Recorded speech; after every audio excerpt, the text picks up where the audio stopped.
ప్రైవేటీకరణ ఆపాలి, state hospital ప్రైవేటీకరణ ఆపాలి, సొంత నిధులతో అభివృద్ధి చేయాలి.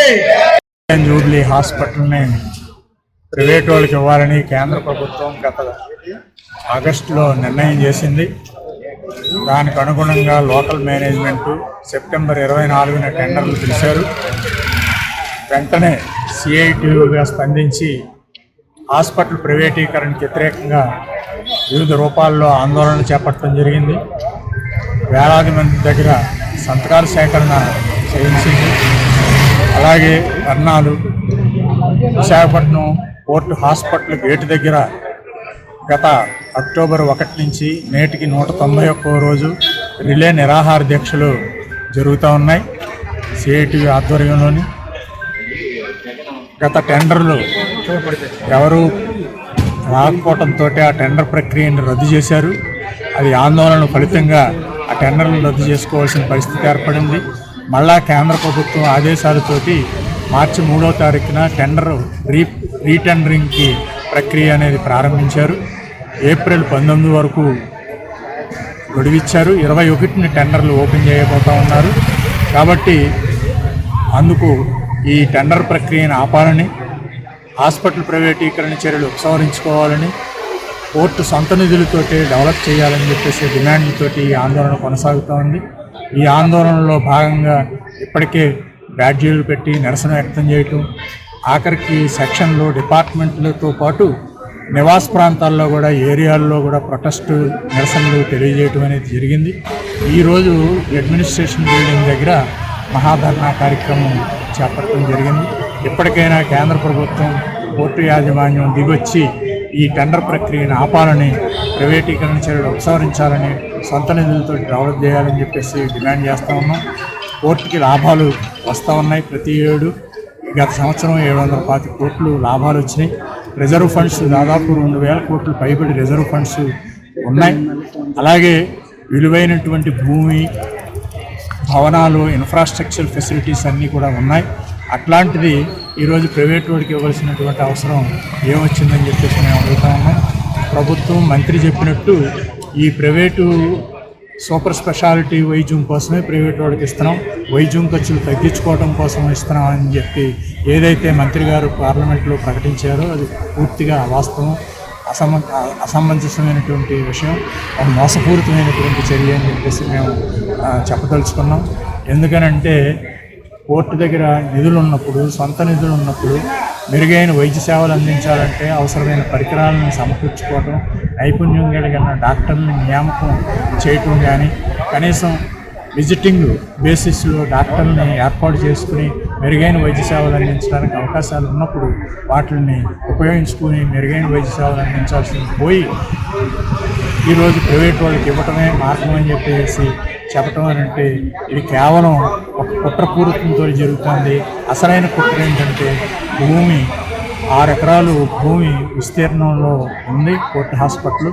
ఆ విలువైనటువంటి నేషనల్ హైవే పక్కన ఉన్న విలువైన భూమిని 600 కోట్లు విలువ చేస్తుంది. ఆ భూమిని ప్రైవేటు వాడికి దఖలుపరచడానికి, కట్టబెట్టడానికి, అప్పరంగా అప్పచెప్పడం కోసమే కుట్ర తప్ప ఇంకోటి మటుకి కాదు.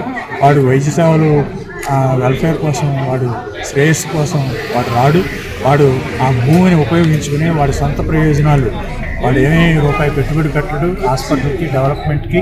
వాడు భూమిని తనఖా పెట్టి లోన్ తీసుకొచ్చి ఆ లోన్లో కొంత 100 కోట్లు ఖర్చు పెట్టి ఇంకో 200 కోట్లు సొంతంగా ఉపయోగించుకోవడానికి చూస్తారు తప్ప ఇంకోటి మటుకు జరగదు. ఇది అసలైన కుట్ర దాగి ఉంది. కాబట్టి ఈరోజు ఈ సామాజిక బాధ్యతగా ప్రభుత్వం అందించాల్సినటువంటి వైద్యం నుంచి విస్మరించి ప్రైవేట్ వాడికి అప్పచెప్పడం అనేది దుర్మార్గమైనటువంటి చర్య. అందుకని కార్మికులు, పెన్షనర్లు దాదాపు 40,000 మంది ఎఫెక్ట్ అవుతారు. అందరూ కూడా దీన్ని తీవ్రంగా వ్యతిరేకిస్తూ ఉన్నారు. కాబట్టి ఇప్పటికైనా నిజంగా నిజాయితీ ఉండి చిత్తశుద్ధి ఉంటే సొంత నిధులతో డెవలప్ చేసి మెరుగైన వైద్య సేవలు అందించాలని చెప్పేసి డిమాండ్ చేస్తూ ఉన్నాం. ప్రైవేటీకరణ చర్యలు ఉపసంహరించుకోవాలని డిమాండ్ చేస్తున్నాం.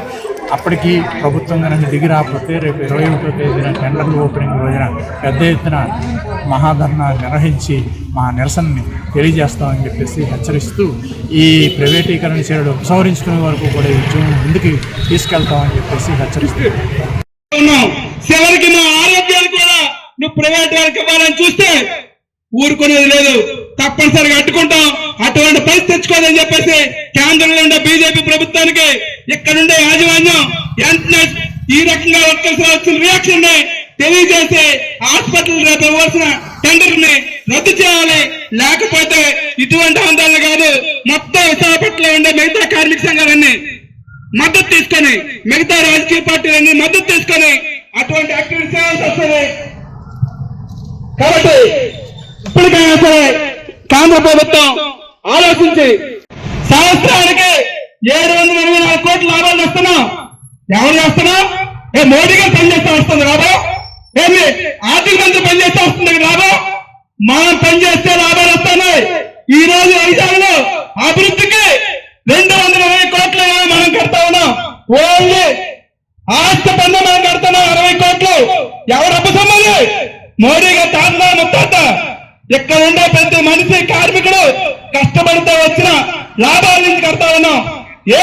నువ్వు 20% సిఎస్ఆర్ నిధులు ఇస్తున్నావు బయటకి. ఇక్కడ ఉండే కష్టపడే కార్మికుడికి, ఆ కుటుంబ సభ్యులకి, పెన్షనర్స్ కి ఆ సిఎస్ఆర్ నిధులుగా నువ్వు కేటాయిస్తే, 3 రోజులుగా నువ్వు సిఎస్ఆర్ నిధులు కేటాయిస్తే 220 కోట్లు అవుతాయి. కానీ దానికి కావాల్సింది 220 కోట్లే. అది సిఎస్ఆర్ నిధులు మాత్రం నీకు ఎవరికో ఇష్టమైనడికి, ఆర్ఎస్ఎస్ సంస్థలకో లేకపోతే బయట ఎన్జిఓస్కో కేటాయిస్తావు. 6 మంది నీకు ప్రేమ ఉంది. ఇక్కడ పనిచేసి లాభాలు సంపాదిస్తున్నా ఇక్కడ ఉన్న కార్మికుల మీద నీకు ప్రేమ లేదు. కనీసం సిఎస్ఆర్ నిధులు కానీ కేటాయిస్తే మన ఆసుపత్రి అభివృద్ధి చేయవచ్చు. అది కూడా కేటాయించరు, అది కూడా అవసరం లేదు. మనం సంపాదించిన లాభాల నుంచి 724. Welcome to our YouTube channel. Don't forget to like, subscribe and share the videos.